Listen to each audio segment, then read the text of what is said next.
এখন একটা জ্বালানির সংকট আছে।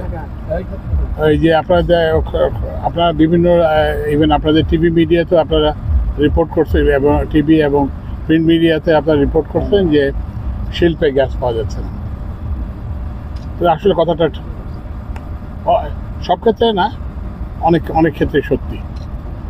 তো এখন এইটার কারণ হচ্ছে আমাদের জ্বালানির অভাব। আমাদের আগে একসময় মনে করা হতো যে বাংলাদেশ গ্যাসের উপর ভাসতেছে, তো কিন্তু এই গত 20-30 বছরে কোনো বড় ইয়ে পাওয়া যায় না। সবচেয়ে বড় যেটা পাওয়া গেছে সেটা হচ্ছে ভোলায়, তো সেটাও খুব বড় না, কত 1.2 TCF এর মতো।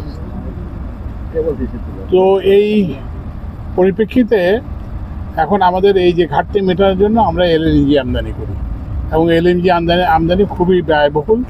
এবং আপনারা জানেন যে এটা মধ্যপ্রাচ্য থেকে আসে, সেটা একটা যুদ্ধ এবং ইয়ের এলাকা, এটা বিঘ্নিত হবে। একটা তো হচ্ছে দাম বেশি, আরটা হচ্ছে যে এটা সাপ্লাইও বিঘ্নিত হতে পারে। তো এই জন্য আমরা এটা থেকে উত্তরণের জন্য দুটা নিয়েছি, প্রকল্প, দুটা স্ট্র্যাটেজি নিয়েছি। একটা স্ট্র্যাটেজি হলো যে আরও খুব খনন করা। তো সবাই বলতেছে যে বাপেক্সকে এতদিন নেগলেক্ট করা হয়েছে, তো এখন আমরা বাপেক্সকে সক্রিয় করছি। 100টার মতো আগামী 2 বছরে 100টার মতো হবে। তারপরে তিনটা কি বলে যে নতুন রিগ কিনা হবে। তারপরে হচ্ছে যে 3D 2D সেসমিক সার্ভে হবে।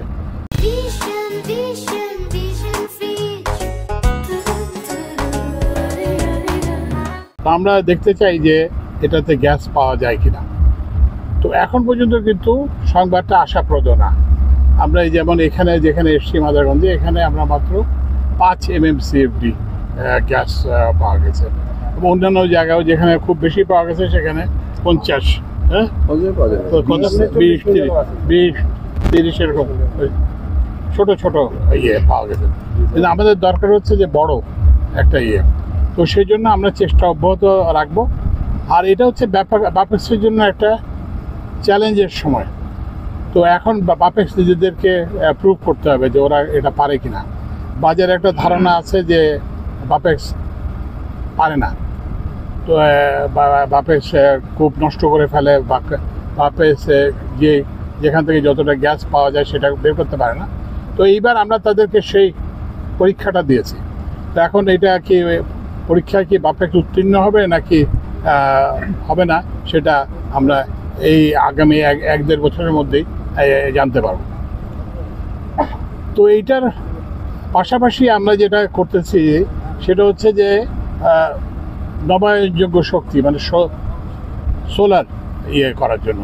তো এইখানে কাছাকাছি কোথায় যেন RPCL এর একটা আছে, যে একটা ওই যে 105 মেগাওয়াটের একটা নির্মাণাধীন প্রকল্প আছে, আমরা সেটাও দেখব। আর আমরা একটা জাতীয় রুফটপ সোলার কর্মসূচি করা হয়েছে, যেখানে ওই যে ডেপুটি কমিশনার আছেন। তো ওটার অধীনে সমস্ত সরকারি ভবনের ছাদে সোলার লাগানো হবে, এবং এগুলোতে কোনো ব্যাটারি থাকবে না, এগুলো শুধুমাত্র ওই গ্রিডের সঙ্গে কানেক্টেড হবে, এবং এই নেট মিটারিংয়ে পদ্ধতিতে, মানে হচ্ছে যে এখান থেকে এইসব সৌর বিদ্যুৎ যেগুলো স্থাপন করা হবে সেগুলো থেকে গ্রিডেও বিদ্যুৎ দেওয়া যাবে, আবার গ্রিড থেকেও বিদ্যুৎ আনা যাবে।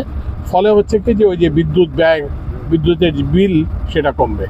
তো আমরা চাচ্ছি যে এই আমাদের সরকারের তো মেয়াদ খুব আর বেশি দিন নাই, ফেব্রুয়ারি বড়জোর এপ্রিল। তো আমরা চাচ্ছি যে এর মধ্যেই আমাদের যে এনার্জি যে সিচুয়েশন, আমাদের যে জ্বালানির যে পরিস্থিতি, সেটাকে একটা সহনীয় পর্যায়ে নিয়ে আসার জন্য। তো মাননীয় উপদেষ্টা মহোদয়, আমাদের মাদারগঞ্জে যে সোলার প্ল্যান্টটা হচ্ছে সেখানে আসলে 3 ফসলের জমি ছিল, আর সেখানে শত শত বাসিন্দা ছিল। এটা নিয়ে কিছুটা বিতর্ক রয়েছে যে আওয়ামী লীগ সরকার জোরপূর্বক জায়গাটা দখল করছে। এই বিষয়টি কি আপনার জানা আছে? না, আমার জানা নেই, আমি গিয়ে এটা দেখবো। আমি এখনই যাবো। এখানে যে হবে, আলাদা কিছু কথাবার্তা হবে, সেই কথাবার্তার পরে আমরা এগুলো দেখতে যাব।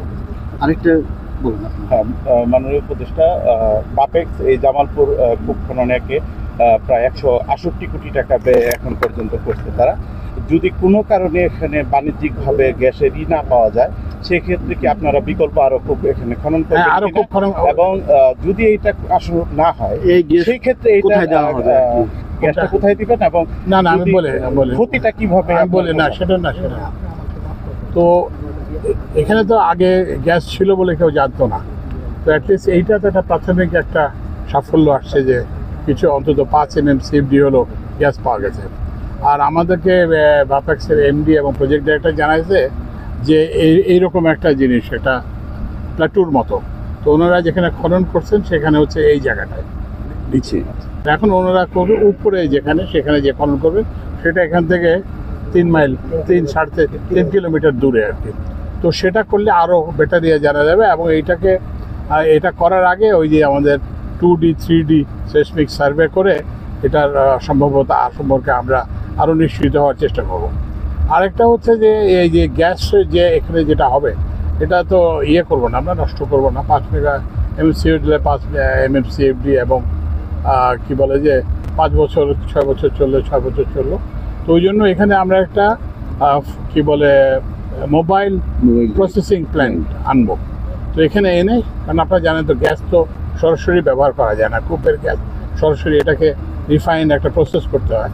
সেই প্রসেসিংয়ের জন্য আমরা একটা, যেহেতু এখানে অল্প এখানে একটা বড় প্রসেস প্ল্যান্টে বিনিয়োগ হবে না, তবে যদি বড় কোনো ডিপোজিট পাওয়া যায় তাহলে সেটা হবে। কিন্তু এর মধ্যে আমরা করবো কি, এখানে একটা মোবাইল যে প্রসেসিং প্ল্যান্ট সেটা আনবো এবং সেটা থেকে গ্যাসটাকে প্রসেস করে এখানে স্থানীয়ভাবে ব্যবহার করার চেষ্টা করবো, স্থানীয় শিল্প কারখানা।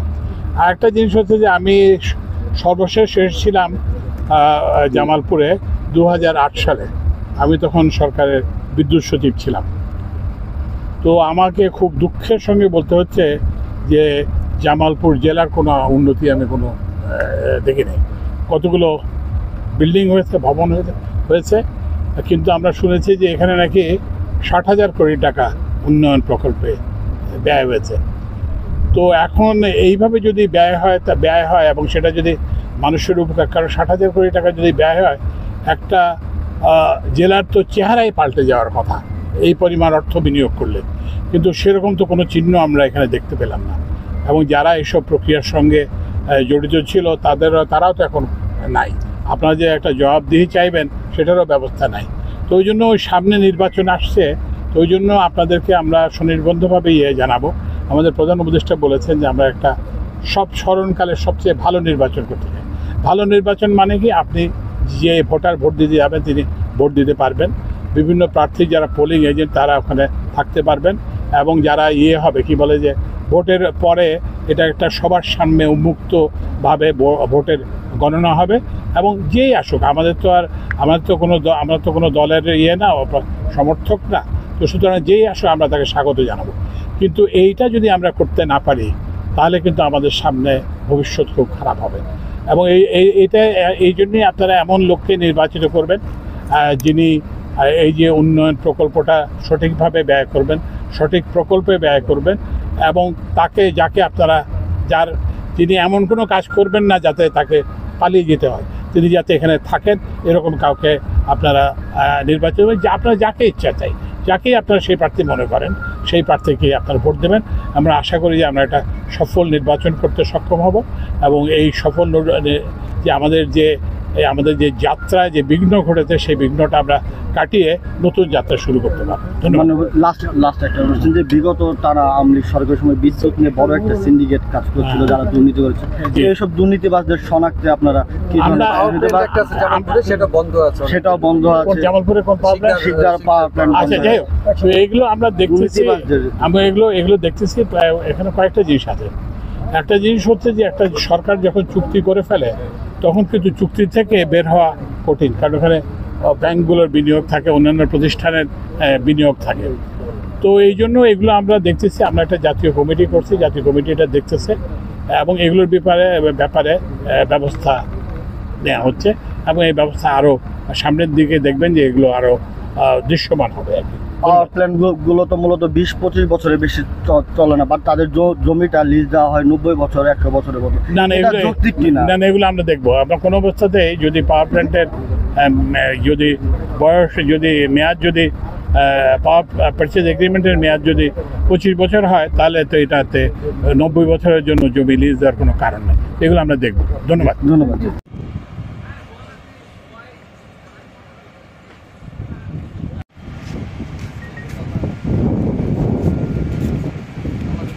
24 জানুয়ারি 2025 সালে এবং সেটি উদ্বোধন করেছিলেন আমাদের টিএসটি কার্যক্রম সম্পাদন করেছি এবং অলমোস্ট সবগুলিতেই আমরা গ্যাসের আমাদের যে জোনটিতে আমরা বাণিজ্যিক এবং এখানে প্রাথমিকভাবে আমরা যে মজুদ পেয়েছি সেটা হচ্ছে 10., তো এখানে আমরা উৎপাদন চলমান রাখতে পারবো বলে ধারণা করছি।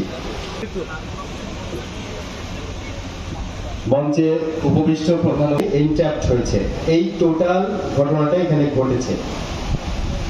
একটা সোর্স থাকে যেটাকে আমরা সোর্স স্টক বলে থাকি, সোর্স স্টক থেকে বলতে পারি যে 2000 মিটার পর্যন্ত এটি খনন করলে আমরা হয়তো এই জোনগুলি আরো ভালো হবে, যেটার মাধ্যমে আমরা আরো এই যে জোনগুলি আমরা বিশ্বাস করি। এখানে আমি একটি